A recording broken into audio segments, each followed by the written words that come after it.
Hello, my friends. This is, I suppose, another bonus episode of onefjef. I'm not sure where the line between bonus episode and regular episode actually exists or where it lies. But I guess for now this is a bonus episode? I don't know. Maybe all the episodes should just be episodes. See, overthinking. Which brings me to the first thing that I want to talk about on this magical bonus episode, which is I feel like this podcast has lost some of its juju, if that makes sense. I feel like I've lost my inspiration to a degree with it, and it's inevitable with creative projects. Like, you go through waves, but I feel like I've kind of hit not a plateau, but like a lull, a rut. And while I'm not going to stop doing the podcast, I'm also trying to rethink what the podcast is, as always. Like, perhaps this is just an ongoing process of figuring out what the podcast is. Perhaps the podcast continues to become different things as time passes. I don't know. But that's the headspace I've been in. I've been struggling to, because it's overwhelming, right? You start to dig in. Like when I first started it, I knew so little about podcasts. I hadn't done a lot of research. I mean, I listened to a lot of podcasts, but I hadn't done a lot of research on like podcast making and marketing and all that and all these different platforms. But once you start to dig in, it becomes fucking overwhelming. Like there's so much information and so many different platforms. And it's just really, it's too much, frankly. And you have to ask yourself, like, what do I take from this and what do I leave? And I'm still trying to figure that out. The internet's just overwhelming, frankly. I mean, along that same route, I was thinking today also about last night I was trying to find something to watch on TV, and honestly, like media, the amount of media out there, like we all know that there's just an enormous amount of media, like so much media, too much media, really. And so to grow up as I did in an era of media scarcity, we had, I remember, 5 channels when I was a kid. Then we got cable and we had maybe 30. We had that cable changer, with the wire, and you had to there were 3 lines of numbers and you had to slide the thing up to the top row and then push the very analog. And to go from that and an era when you would save your money to buy a CD and you'd listen to that CD over and over because you didn't have a lot of CDs. That's why that Columbia Music Club, I don't know how they actually made money, but that's why it was great, because you could get 10 CDs, which was like the mother load. It was overwhelming. You had 10 fucking CDs. That's never happened when you were that age, or, whatever. I mean, there's an enormous amount of media raining down on you at one time. It was beautiful. Just for a penny, too. And then you never had to actually follow up with a deal. Like, they didn't. So anyway, I hope they're not listening. But yeah, to go from even Napster, I remember downloading, and this is of course an issue that's been addressed in podcasts, but not in mine yet, so whatever. Napster came along and LimeWire and all these, and I remember you would just to download one song would be like a miracle. And then you'd finally get all the songs from a new album, and it would have taken a couple days, depending on how popular the album was. And all the bit rates are different. All the titles are fucked up. And there were some insane people who would literally go through every single one of their songs that they downloaded to make them perfect, like the title and the name and the album art. I was generally not one of those people, unless I was really into the album, in which case maybe I would, but generally not. And then BitTorrent came. Maybe some of you aren't connecting to this. You have no idea what I'm talking about, which is fine. BitTorrent was just another file sharing service, but you could share larger files. So you started to share entire albums, entire movies, entire TV show series, whatever. And it was very quick. So this was the period where personally I started to have the entire works of Tom Petty on MP3, which I never listened to it, of course, but I had it. And I feel like that was a remnant of media scarcity. Like once media stopped being scarce and there was a way to get giant chunks of media for free, quote unquote, then let it rain. Let it rain. So yeah, I somewhere on a hard drive somewhere I've got like the entire collected works of Tom Petty, of probably Bob Dylan, of any particular band that I liked. I would just download in one click. You get all their music. And yeah, I rarely listen to all of it. I mean, almost never, frankly. I think some of that stuff I never even touched, but I had it. I had it. And it couldn't be taken away from me. And then, of course, enter Spotify, enter Netflix, enter the modern media landscape that we live in now, in which you can literally have almost any piece of media that you could ever think of. You could play it pretty much instantaneously. I mean, certainly there's some pieces of media out there that are a little harder to find, some artists who choose not to be on Spotify, some movies that aren't on any of the streaming services, but if you dug, you could probably still find it. And that's crazy. I mean, perhaps not the people who were born in, 2000, but to me, it feels crazy. And my brain doesn't know really what to do with this abundance. Because my brain grew up in those formative years in a world of scarcity. And I start to sort through and go through all the different streaming services and like figure out something to watch, and my brain just goes all bugaboo. And I'm like, I don't fucking know what to watch. Somebody just tell me what to watch. When I actually just pick a thing and watch the thing, I feel great about myself. I'm like, look what I did.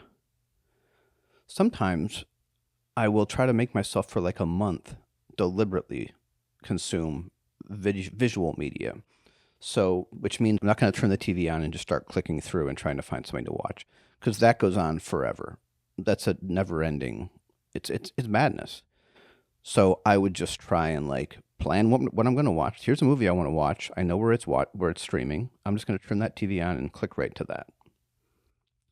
That works for about a week or two, really, because there is some joy in mindlessly looking at all the things you could watch, in spite of the madness. I mean, I think joy and madness are kind of intertwined a lot of the time. But sometimes I think it's like really a deliberate effort by the powers that are controlling the world to kind of satiate us. Let's give them as much media and entertainment as we possibly can. Let's let that run wild. Let's give them weed legally in a lot of places. That'll satiate them. Let's continue to push booze on them and pharmaceutical drugs. Anything that'll keep them from really thinking about what's going on in the world and actually realizing they're getting fucked consistently by the people at the top. That's what we need to keep feeding them. That'll prevent the revolution. If the French had Netflix back in the day, I wonder if they would have still done the revolution. I don't know. It's an interesting question, though. At least I think it is. You may not think so, but I think it's a very interesting question, and I think it could be a good, like a limited series or some sort of a sitcom. Hear me out. What if the French people, before the revolution, had access to Netflix and Spotify? Would they still revolt? Starring, I don't know, Jeremy Piven as Signor Lavronc. I don't fucking know. I don't know. You guys can run with that idea. So yeah, I don't know where that started, but it ended with a bizarre French Revolution sitcom idea, and I'll take it. Anyway, it is Sunday afternoon, and I haven't done much of anything today. I slept in enormously late, which is really rare for me, but it felt amazing. Like I just slept till like 11, which is crazy. My body usually like gets up like right at 8 a.m. like a clockwork, but I think I'm still my all bugaboo from being in Colorado and being on that time for a short period of time or something. I don't know. Anyway, Sundays, I used to hate Sundays because it meant I had to go to work tomorrow, but I have not really worked consistently for, 8 or 9 months at this point. So Sundays lack that downer feeling that they used to have. And now the feeling I get on Sundays is that I should be doing something. And I think it's just because everybody else, has to go to work tomorrow, or most people do. And so they're doing something. Like I'm looking out the window, I can see people all, walking down the street, So I feel like I should do something, but really, why should I do it today? I should do it tomorrow because it'll be like if I'm going to go biking, the path will be less crowded tomorrow. So that seems to make much more sense to me. It's avoidant to a degree, but like when it comes to like a bike path, I don't feel like being avoidant of people is a bad thing. Like that's if you have two days to go biking, one day is the same weather, conditions always all exactly the same. One day there will be a lot of people on the bike path. The next day there will not. Which day do you choose? I mean, it's a no-brainer here. So, will I go biking tomorrow? I don't know. I doubt it. But I'm not going to go biking today. So, um, I do have to go to the grocery store, so that'll be exciting. I don't have to buy a lot. I have to go to Trader Joe's tomorrow or Tuesday because I really need to stock up. And Trader Joe's is where I get, my spiced dried mango. Shout out to Trader Joe's spiced dried mango. You're killing it. And, a lot of other random crap, pasta and all that. Trader Joe's is great. It's cheaper. It's just sometimes you can't get things that you want there. But usually the things you can get are generally pretty good. They have a solid dried fruit game. They have a solid dessert game. They have a solid, like, fresh vegetable game. And their flowers are literally the best flowers you can buy. Those will stay alive for 2 or 3 weeks. Speaking of flowers, like store-cut flowers, if you want to, when you run out of the packet of magic dust, whatever they give you to put in the flowers, here's a little life hack for you. You can crush up an aspirin. Apparently it's about the same kind of stuff in there that's in the little packet, and it'll keep them fresh and happy for even longer. I've had flowers from Trader Joe's stay good for like 3 weeks, honestly, maybe 4. Not all of them, like gradually a few of them. So yeah, little hot tip for you. You're welcome. Thank me later. Because who doesn't want to get the most money out of their flowers, the most time? I don't remember when I started buying flowers. I never did for years. Like, it never even occurred to me that why would I want to put flowers in my house? But I don't know. I think it was 2 or 3 years ago. I thought, you know what? I was at Trader Joe's and I was like, you know what? I'm going to buy some flowers and put them on my dining room table there. And you know what? It really does brighten up the old house. Brings a little life and color into the area. It's great. I recommend it. It's a life improvement hack. I mean, plants are a different animal. Like, I have quite a few plants, and frankly, lately, the plants are kind of disappointing me and stressing me out more than they are bringing me joy. There's a few that bring me joy, but a lot of them I'm just kind of frustrated with. I'm like, why are you growing like that? Why aren't you growing? Why are you brown? What am I doing? What have I ever done wrong to you? Have I always given you water? Haven't I always been nice to you? And yet still, you behave like this. You look sad. You look depressing. I have a hanging plant in my dining room area, and it's like brown. There's like brown stuff on it. There's some green, but it's like half brown, and it's depressing. It makes me feel like I'm a plant care failure, and nobody wants to feel that way. And I used to be so good at it. But the thing is, when I was good at it was when I lived in the apartment. When I first moved to Columbus, I lived in an apartment that had these giant, I think they were west-facing windows or east, whichever way. Which way does the sun set? Sets in the west? Yeah, west-facing. Rises in the east and sets in the west. Yeah. And they were huge windows. That's why I love the apartment. And I was on the 4th floor, and it had a shelf so I could put all these plants. And the plants, of course, loved it. That was when I grew beans. I literally grew, beans in my apartment. Not a lot of them, but some of them.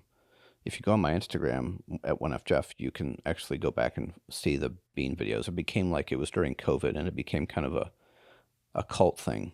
Like it became a big event because everybody was bored during COVID. So I was doing this whole thing about should I eat the bean, blah, blah, blah.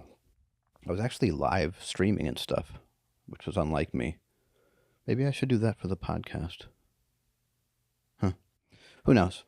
Anyway, I did eventually eat the bean. And then did eventually break up with the girlfriend who had given me the beans, the bean seeds. And then life goes on.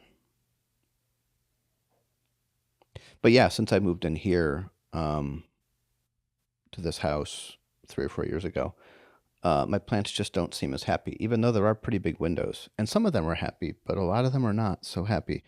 And I remember I had a giant jade plant, like a giant one. It was about, I loved it. It was like, I don't know how tall, 2 feet tall. It was a tall jade plant. And I went on like a vacation for a week, and when I came back, the fucking thing had just like cracked apart and tipped over like a tree, like a fucking tree, just kind of. So that was depressing. So then I just took the pieces of it and replanted them, and now I've got like 3 jade plants that are not big, but they'll get there. Is this interesting to anybody? I don't know. I felt inspired to talk on the microphone, so this is what is happening. And I feel like with me feeling kind of like uninspired by the podcast, maybe this is the kind of weird mix 'em up I should just start to do. And whenever I feel inspired to just talk on the microphone, whenever I'm in a chatty mood, I should just start recording something and then just put it out. Maybe that's the thing that people would like. I don't know. Anyway, yeah, I took mushrooms last night. I have had this candy bar that a friend of mine gave me like 2 years ago, this mushroom candy bar. And it's just been in my freezer for years, like 2 years now, of course. And I never really thought of an opportune time to do it because, for those of you who have done like psychedelic mushrooms, it's an investment of time and energy. But I thought, well, last night, I didn't really have any plans last night. So, and I'm in a pretty good headspace these days, which is important when you do mushrooms. So I thought maybe this is the night.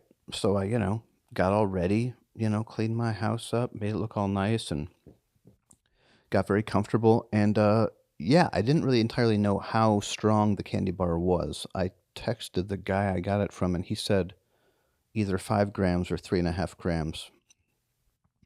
I would, after having done them, say that it was probably 5 grams. Because, yeah, I, way outside of some realm of reality there going on. And it was good. It was great. I ate the whole candy bar, and then I like sat in the back porch for a while as the sun set, and then came down to my living room and put my headphones on and lied down here on the couch and put some like light blinders on, and just let them take me wherever they took me. And they take you to some strange places, these things, these mushrooms. And it always makes me wonder, like, how is that even happening? You take these, like, I mean, in this case it was a candy bar with mushrooms in it, but when you just eat a couple of mushrooms and suddenly you're, a couple hours later you're on a spacecraft flying into like some other distant galaxy. Like, how does that happen? Like, what's nature's plan there? I don't know. And I also don't know that, I mean, is it a different, like, people would suggest that the place you go when you're on these mushrooms is like a different reality plane or something to this effect, like a different dimension or something. There's all sorts of theories. I don't know that that's what it is. Like, it's certainly, it's a weird, different perspective. Like, it zooms you out, right? That's a thing that most of these psychedelics do for me. Like, they give you a bigger picture thing. Like, you're able to see the entire thing, like the universe and your place in it, or something to this effect. Or you'll zoom in too much, right? Mostly for me, it's a zooming out. And that's the big takeaway for me, is this zooming out, this bigger picture idea that I'm able to see. that you don't really lose, I don't think. I think that's for me the biggest takeaway from doing psychedelics is like that I that this bigger picture, this zooming out that it does is a thing that I hang on to that's hard to forget because once you see the big picture in a way, it's hard to unsee the big picture or something like that. And some people just aren't ready for that and never will be. Don't want to see that big picture, you know, because it's a difficult picture to see in some ways. In some ways, it's beautiful, you know, because you really do start to realize that the thing like connecting us all is like love, you know. So that sucks, right? Anyway, for most of this experience last night, I was listening to music, and I will tell you, music on these psychedelic mushrooms sounds amazing. Like truly, truly mind-blowingly amazing. It sounds like maybe the best thing that you've ever heard in your life. And there were a few songs that I listened to where I was like it was like an adventure. I was just lying on my couch, but it was like I was going through a whole fucking adventure in my brain. Like these soundscapes were creating worlds in my brain that I felt like I was inside of. And yeah, there were a few songs where it was just like, holy shit, this person is able, whoever wrote this is seeing into my brain and knows exactly what kind of music I want to hear right now. I don't know. I don't know. It feels very strange. There's a weird cosmic synchronicity feeling that you get when you're on these drugs. So maybe it's that. I don't know. Nevertheless, it was fun. It was good. You know, it'd been a long time since I'd done them by myself. And a lot of people say you shouldn't do that, but, you know, I'm pretty safe. And I had a few people that I was had on had on standby to call if I needed to talk to somebody, but I didn't. I just kind of chilled out on my couch for about 4 or 5 or 6 hours or something. But it was intense. That was a lot, but never like scary. So, and I think I recorded some audio at some point on this thing, but I don't know that I really want to have to sort through that madness. But who knows? Trying to put a finger on reality here for a second. Uh, yeah, I see it. I see it way off down there. I see you. Pesky little reality. I see you down there. You're a rascal. You're a rascal, but I love you. I do. I have to love you. But you are a rascal. It's a pretty even match, though. We go, you know, these two. We mix it up sometimes. I love you, buddy. I love you too. Let's be friends forever. Great idea. What was our job again? Wasn't that? I totally actually forgot what the point of the story was. But they're all friends at the end, and that's all that matters. So, congratulations, everybody involved. Because everybody's friends now. Everybody have a group hug. Am I getting this? Am I recording this?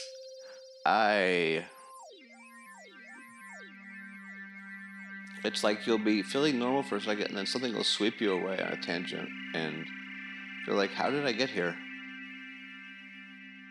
Like, I have a feeling I'm in a ballroom with a chandelier on me, but I know that's not the case. So yeah, I did that, and then that's, I think, why I slept until 11 today, because, you know, it takes it out of you. It takes a lot of your serotonin, drains it a little bit. Got to get that back up. And that's kind of why also I think I haven't done a lot today, because I've just kind of been feeling like, ugh, you know, better. It does clear, you know, you squeegee the third eye, as Bill Hicks would say. And it does give you a refreshed feeling about life for a week or two. At least it does for me. Like a newfound kind of a perspective and appreciation, in the sense that, you know, you kind of see again, you get a reminder that, you know, we are all one experience, like one consciousness really experiencing itself collectively, again, Bill Hicks, but that's all true. So yeah, you try to hang on to that as long as you can. But yeah, I really have no idea what that's about. I mean, is it really like like I understand that these mushrooms make your brain fire, different connections happen, you know. that wouldn't normally happen. Like this part of the brain fires with this part of the brain that doesn't know that well. And then this is why a lot of the weird, brain stuff happens. But I'm no, neuroscientist, in case you're wondering. Like, I know a lot of you were thinking I'm a neuroscientist, but just based on the way I'm talking about this. But no, sorry to disappoint you, but I am not. Not at this point, anyway, a neuroscientist. But I do know that it does, affect the neuroplasticity in your brain, stuff like this. I don't know. Yeah, I don't know what else there is to say. I never do. I feel like I should go for a walk now because it's getting to be 5 o'clock, and I do need to go to the grocery store, and I also need to label. Um, my friend March, who's a Spanish teacher at a college, she said a good way to learn Spanish or to help you learn Spanish, which is what I'm trying to do right now, is to take post-it notes and like label things in your house with the Spanish word for them, and then maybe even like a sentence, right? Like, cuchillo, I think is knife, right? And then I could be like a sentence with the word cuchillo, or like mesa is like table or whatever, things like this, which I honestly think is a good idea. But it does remind me of when my father was starting to get a little bit of the dementia 4 or 5 years ago, and then my mother would label. I came home one time from college, or not college. What am I talking about? Came home for a weekend or something from here, and there were labels on things like spoons, forks, things like that, because he was forgetting the names for these things. But this is Spanish learning. But that's all I'm telling you. I'm just free associating, I guess, because that's what it made me think of then when she mentioned it, and then now when I'm going to do it today. And maybe, myself, I'll do the same thing for myself when my brain starts to go in about 20 or 30 years. Who knows? Knock on wood. So I'm going to do that. She also gave me like a whole textbook. So I don't know. I've been doing a lot of Duolingo, but maybe I'll just lean into the Spanish learning. My brain gets in a place where I have like so many things that I'm trying to do. Like I'm trying to learn Spanish. I'm doing the podcast. I need to find a fucking job, another one. I need to do some work on the job that I have.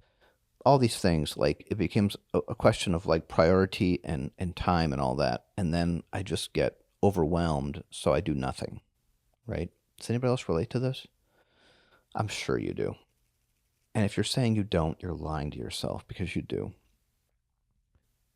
But focus has always been a difficult one for me. Focus and consistency and just discipline. Yeah, it's always been a difficult one because my brain just naturally kind of resists discipline, even though it's probably what's best for my brain, which is the ironic part of it. Like and there's periods when I actually have discipline, like my brain is a little more relaxed, but like there's the other side of my brain that's just like, fuck this discipline's bullshit. Fucking stay home from work tomorrow. Whatever. Why did I sound Canadian then? Anyway, maybe it's because I watched the John Candy biopic or biography or whatever it is, documentary about John Candy yesterday. As I was coming down from the mushrooms, that's what I watched. I don't know why, but it was heartwarming and quite funny. He seemed like a very nice guy, although it did seem like they whitewashed over a lot of like there was a lot of like maybe like casual mentions that maybe he wasn't the best and most attentive father, but then it was kind of like we'll move on to something else. Here's how wonderful he was, and I know that there were drugs involved in his life, but they didn't really talk about that much at all. So anyway, everybody's complicated, including John Candy. Yeah, I think that's all for now. Will I release this? I don't know. If I do, you'll be hearing it, so you know that I will release it, or that I did release it. If you don't, then I didn't release it. Wow, that's weird. Thank you for listening to this. I appreciate you. If you did enjoy it, if you enjoy this kind of random, mind dump kind of episode, please do email me at onefjefpod@gmail.com because I'd love to hear some feedback. I don't really get a lot very often. Like a few people will tell me in person how much they like it, but then I just don't get a lot of emails. And I know I'm still trying to build up a listener base, but like, if you have 5 seconds, just shoot me a quick email. Say, hey, I love the show, or write a review on their podcast platform of choice. But yeah, thank you at the very least for listening. I do appreciate that. And yeah, if you want to support the show, you can do that on Patreon at patreon.com/onefjef. I often do release random episodes like this, or I wouldn't say often at this point. I think I've done it like 3 times. Release episodes like this rambling thing on there for just Patreon people, but I think I'll put this out for everybody because I am wondering how it will land. Or maybe it won't land at all. I don't know. I need to get like Donald Trump on the podcast. That's how I need to get the thing to blow up. I wonder how I get in touch with him. If anybody out there knows like Donald Trump's media person or whatever, can maybe get him on the podcast, let me know. Or Obama. I'll take Barack Obama too. Joe Biden, no, I don't really care. I don't really want that. I don't really want him on the show. That would be sad.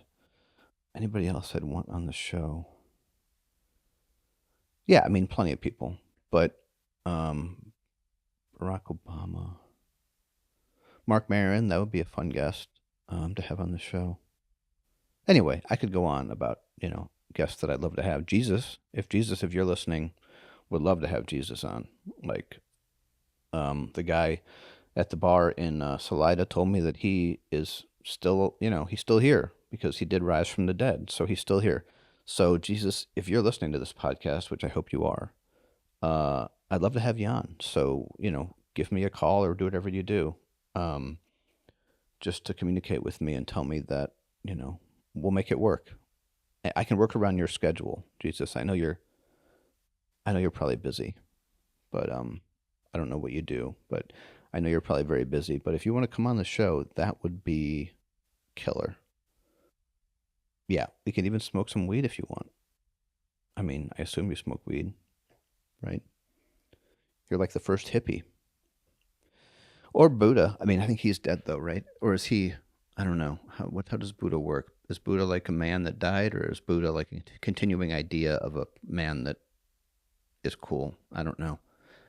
As I've said, I'm not a Buddhist scholar, so I can't speak with any expertise on that. One of those 8-armed gods that they have in India. That'd be interesting. I'll have one of those on. Like, which hand will they hold the mic with? That's the question I have. I mean, they don't actually have to hold the mic, though. But which hand, when I give them a drink, which hand do they use for the drink? How do you pick? Right? Like an octopus. Although each of the octopus arms have different brains in them, so they all act independently, apparently. Maybe I'm misunderstanding that, but I think that's how that works. But I don't think like the Vishnu gods or whatever with all those arms. I don't think those arms act independently. I mean, I haven't read the book that they're in. Oh, is it the Bhagavad Gita? Is that where the like multi-armed deities are in? Am I completely mixing up like different spiritual practices? If so, I apologize. I don't mean to be sacrilegious or anything like that. I'm just trying to get some good podcast guests. You dig? So, if anybody's got contacts with any of these killer gods, not killer like killing, but like killer is in awesome. Yeah, shoot them my way, or just shoot me an email or whatever. I'd love to have some sort of a deity on. That aside, the episode this week is going to be Nick Weber, as I know him by, very dear old friend of mine who has been on some television, been on some theater. He's a very interesting guy, very well read, very interesting human being. And so look forward to that episode. It'll be coming out this week, hopefully before Friday. And again, thank you for all for listening. Thank you all for being here. And yeah, take care of yourselves. Put your phone down. Very good, Jeffrey.